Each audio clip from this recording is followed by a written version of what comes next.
It is 6:45-ish. I'll talk to you. We need to set up a meeting. Welcome, everybody. As you know, I'm Kelly Keller with the Center for Faith Studies, and I thank you all for being here tonight. With us tonight is Daniel Lawse, not Lawse. We had a good conversation about that. You can be the judge of that. That's awesome. Daniel's co-owner and chief century thinker for the Virtus group. And you guys may have heard of the Virtus group because they're working with us on our building plans. So he's kind of wearing lots of hats these days. Daniel, reading here, Daniel will be talking about biomimicry, and he exemplifies biomimicry leadership by leading organizations to evolve their business approach to one that supports people and their well-being and allows their operations to flourish for generations to come. I know the line my son took home with him when he did a job shadow with you was the triple bottom line. Yes. And he leads this new operational paradigm with some of Omaha's largest employers, including the Omaha Public Schools, Nebraska Medicine, Henry Dorley Zoo, and the aquarium. When my son got to do a job shadow down at the zoo, we were just sharing about that. That was great. I'm going to let Daniel talk more about the lessons to learn from nature and just turn it over to him. But before I do that, I do want to thank Ed Hiddell, who just recently, what was the big birthday? Yep, and what number? 80. Oh, And I want to thank Ed and Dan and Jeremy for their work every week at bringing us wonderful coffee and treats. So thank you. And Terry back there, if you don't know her yet as the Journey Group Small Group Guru, she is that person, and if you're looking for a small group, certainly do with her. And this guy right here, I don't know if you guys know this guy, but he's been away for a little while. Welcome back, Eric. We're glad to have you. One other word is that we're not going to have as long with Daniel tonight because Will is nosing in on the action, and so he's going down with the kids a little bit later. So our question and answer will need to start wrapping up about 7:30. So. Although I told Will if you're really engaged and have lots of good questions, he's going to just have to wait. Awesome. All right. Well, without further ado, Daniel Lawse. Thank you, Kelly. I am just really honored and excited to be here to share this, what I'm very passionate about, and this different way of thinking that maybe some of you have read about and maybe some of you haven't. So without further ado, let's get started. Actually, I'll go back. How do you guys, raise your hand if you've heard of the term sustainability. All right. How do you understand sustainability? How would you define it? And this isn't a quiz that you're going to get graded on. Yes? Using resources so they remain usable in the future. Using resources so they remain usable in the future. Wonderful. How else might you define it? That was a good one.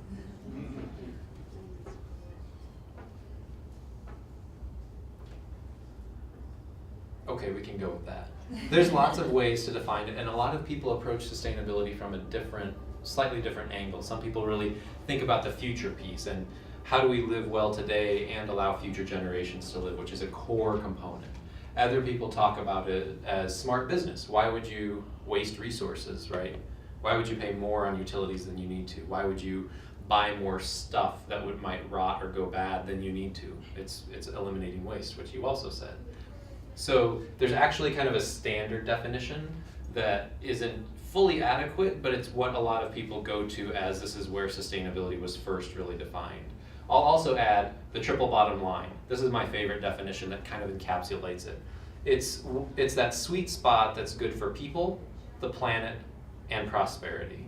And if you're in the business world, sometimes they think of prosperity as just the economics, just the financial picture, but I think prosperity is more than just economics. But economics plays a role in it, and that's why it's the triple bottom line, because for a long time people have said, well, it's about the bottom line, which means the dollar.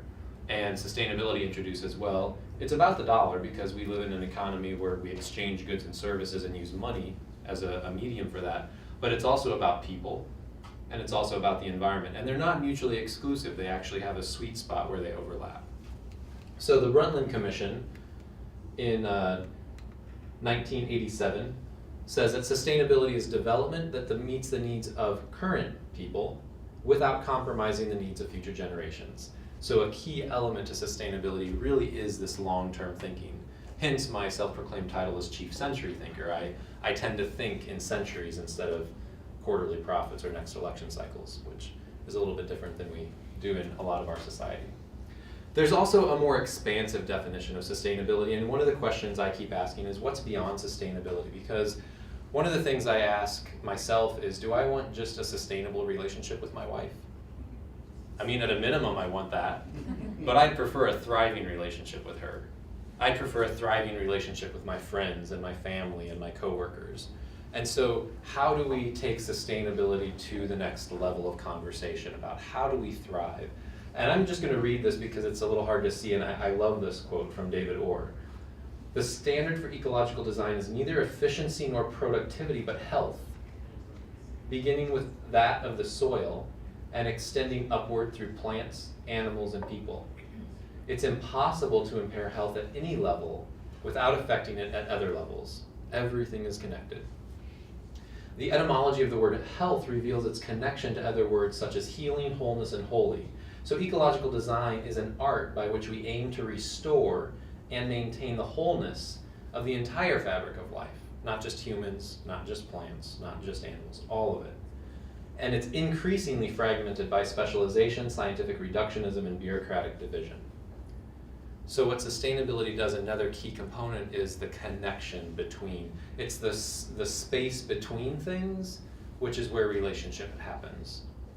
And ecology, actually, is the study of our ecos, which is house. It's the study of our house, and the relationships that exist in that. So ecology is a study of living organisms and their relationship to their environment. And so there's lots of different plays on this term of ecology because it's about relationships. So there's economic ecology. What is the relationship between people and goods and services and the environment in which those goods and services are exchanged? Think of this, the marketplace isn't a place to exchange goods and services. Maybe it is. Isn't that what we're told? That's why you go to the marketplace to go buy stuff. But what if we began to think about the marketplace as a place first where we get to encounter other people? We go to the market to encounter other people, and oh, by the way, we exchange goods and services because we have different needs and different skills and talents that we share. It fundamentally changes how we look at things. It comes down to sustainability starts with people and how we relate to the environment, how we relate to the economic exchange, how we relate to other institutions and social groups, how we relate to our past, our present, and our hopes for the future. So two things that I'll repeat a couple times because these are the core messages here is sustainability is about right relationships and it's about long term. So it's not having a thriving relationship right now at the expense of people in the future or the earth in the future. And it's about having relationships between every aspect of our life. It's all connected.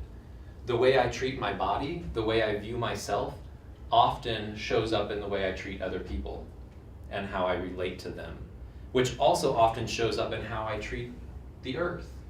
If I see the earth as just a resource to consume, it's sometimes likely that I might see people as resources that are just a means to an end for my own personal gain, whether they're a coworker who's going to help me with a task and make a great splash on a project, or a business owner who says these people are just here to help me make profit or this business make profit. So as I learn to have a right relationship with myself, with the earth, with other people, with God, it all starts to have this consistency. And we've done a really good job lately getting better relationships with people and social justice. And it's only been in the last few decades, and you can say kind of the first environmental movement in the 60s and 70s, that we started to figure out how to regain our right relationship with the earth.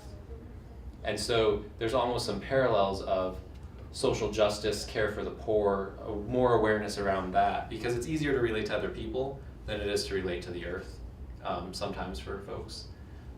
but it's a consistent ethic between our relationship with God's creation, all living beings, including people. So in this wholeness, in this wellness, in this interconnection, there's kind of a range of sustainability. And conventional design, conventional ways of running organizations are often degenerative. That's the way we've been doing it almost since the Industrial Revolution. I don't want to say that's the only, like that was the turning point, but cheap energy, cheap labor allowed us to do a lot more degenerative. We sped up the process of consumption.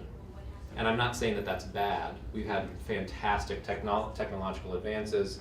I wouldn't be standing here with a big screen if we didn't have the Industrial Revolution, but there's other ways to do that, and that's what I'm going to present tonight. So there's conventional, and then there's green, which is, Energy Star, LEED, Green Globes. How do you do less bad, less harm? Then there's sustainable, which is let's be neutral. Let's not hurt our environment. Let's not hurt other people. Let's be sustainable. But like I said, I want a thriving relationship with my wife. So how do we get up to a restorative or a reconciliatory or a regenerative relationship? Where actually in nature, type 3 ecosystems, which are the most mature, like rainforest or mature forests in Fontanelle or Neil Woods or mature prairies, they're actually generous ecosystems. It's not about competition and survival of the fittest. Who said survival of the fittest? Where does that come from? Darwin. It's attributed to Darwin. It's attributed to Darwin, but he never said that. It's our twist on Darwin's statement. What Darwin said was survival of the best fit. Sometimes that means stronger. Sometimes that means more flexible. Sometimes that means more adaptable to changing conditions as you go through a period of drought or flooding. So it's survival of the best fit is what Darwin said, and that is what allows us as humans, it's what allows plants and animals to adapt and change and actually thrive right now and for the long haul. It's not bigger, faster, stronger. Sometimes it is.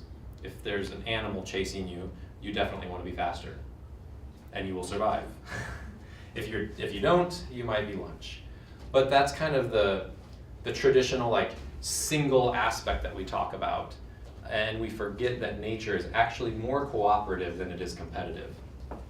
So the question I keep asking is, how do we create generous systems, generous organizations, generous relationships where I give more back than I consume?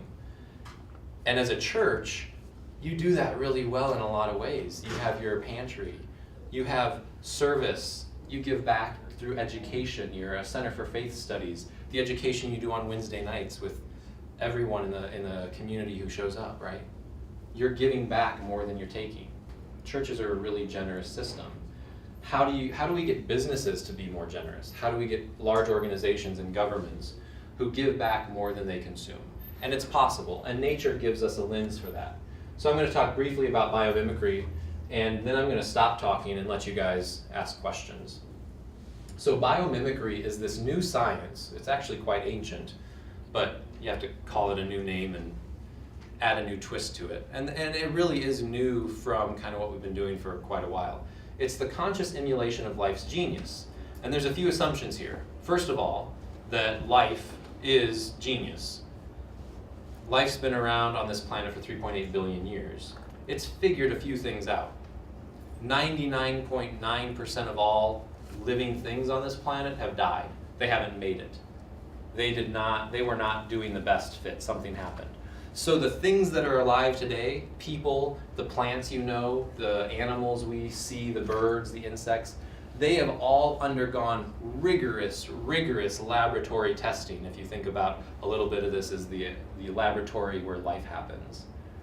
So given that, nature has learned to adapt to floods, to just regular rain, to droughts, to high winds, to tidal waves. And over billions of years, nature has perfected, well, maybe not perfected because they're still always changing and adapting, but they've come a long way on problems that we're only a few thousand years into solving sometimes. How does nature get energy? Primarily. The sun. Plants across the globe turn sunlight into usable energy that they use right away some of it, and they store the other aspect of that energy that they don't use right away and use it later on. We're still trying to figure that out. We're mining fossil fuels, which is ancient sunlight. It's life, plants, animals, add a few million years and some pressure, and you get fossil fuels, petroleum, coal, natural gas. It's like the endowment of sunlight versus plants that are alive today are living off the pure interest of sunlight that falls on every day. So how do we replicate sunlight? And scientists are asking that, or photosynthesis, and they're getting closer. We're getting closer to having thin film solar panels that are made from earth abundant materials. Like the solar panels you see are the rectangular panels. That's kind of the traditional solar panel you see. They're great. They're turning sunlight into electricity. They're not as efficient on a percentage basis as photosynthesis. And some of those use some rare earth materials. So we're still using some rare materials to make these panels, which it still is better than the burning coal and the air pollution that's caused by that. So we're making progress, but nature's figured that one out. One of the first things nature did when life was created on this planet was figure out how to harness energy from the sun. So there's aspects of nature's, or if we assume that nature is genius in many ways, then we can say, how do we consciously emulate it? And not emulate meaning copy. We're not talking about let's make a robotic penguin, but we can look at the design of the penguin for reducing drag in water as they design submarines. We can look at the Galapagos shark, who has to constantly move to run water over its fins to get oxygen to stay alive, for how do we reduce drag on boats. And interestingly enough, there's a really fine pattern on shark skin that a dentricil, I think is what it's called, or a dentricle, that we've now replicated that pattern on the hulls of boats. They go faster and use less fuel because sharks figured this out. So the emulation piece is not trying to replicate and copy nature. It's what are the functions that we need to perform, flying, going through the water, using energy, creating light, and how does nature perform that function? And if we do that consciously, we can come up with some amazing things. Owl feathers have been used. Owls have basically silent flight. Do you know any other birds that have silent flight? The reason they have silent flight is at the end of the feathers, it gets really, really fine and fluffy. And so that silences what a normal bird wing has more of a harder edge. The feather's nice and curved, or it has a nice hard edge if you've ever looked at a feather. An owl feather is really fluffy. So that silences their wings so they can fly through the night, sneak up on their prey and nab it. Engineers took that design, put it on bullet trains in Japan because one of the complaints was these bullet trains that go 200 plus miles per hour are too noisy, and they helped quiet it down. And there's a couple different ways. We can consciously emulate the form of something, like the owl feathers. The process, owl feathers are generated at ambient temperature with no toxic chemicals. How many of the products in this room alone are generated under high heat with chemicals, synthetic chemicals, to make the final product? So we can learn about the process that nature undergoes. There are now scientists and researchers and engineers creating concrete based off of how coral forms. Coral forms at water temperature. It forms out of the same lime that we make concrete, but concrete, when we make it, we mine limestone out of the earth, we grind it up, we apply extreme heat to it, and add some chemicals, and then we get a powder form, and then we add water. Coral reef is growing concrete in the water without any of that process. Because nature doesn't like to waste energy. If you're an animal and you have to spend a lot of energy to go get food, you're gonna have to eat all the time. So how do you become efficient? Trees only strengthen the parts of their branches that need it. We build buildings and we kind of universally say, okay, we're gonna use this beam, this I-beam. But now they're starting to take that concept of only put strength where you need it into car frames.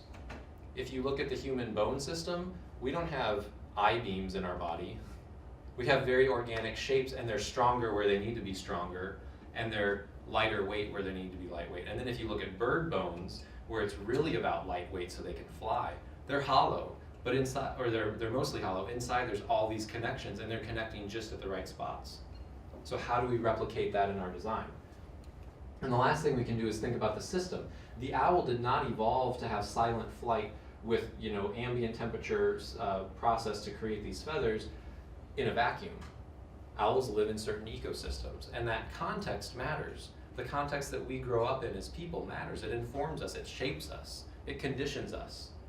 How do we learn about the systems and the relationships that nature has and how those apply to how we interact as humans, as institutions? I'll end right now with this quote, and then we'll open it up for questions.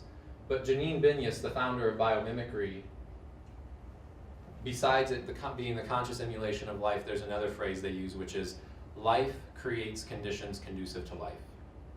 Because if an animal species creates conditions conducive to not life, they're not going to be around. Animals don't soil their nest. They don't consume more of their food at one time than they need to, or that would take that population down. They don't overfish, in other words. Life has this dynamic balance that's happening. So she says creating conditions conducive to life is not optional. It's a rite of passage for any organism that manages to fit in here on planet Earth over the long haul. So to summarize, and I have lots more slides, but I want to stop talking. There's a lot that we can learn from nature, quite literally, function, process, and form, and system, that we can apply to our buildings. We can apply to how organizations operate more as organic systems than mechanical systems of this person's a cog in the machine over here, this department does this one thing and it turns gears, it makes this department go or not go. Like, we're an organic system as an organization, and we can look to nature, God's creation, the beauty and magnificence of it, and learn from 3.8 billion years, the longest running innovation lab on this planet. Longer than Google and Apple and IBM and GE combined. So, questions about this concept of biomimicry?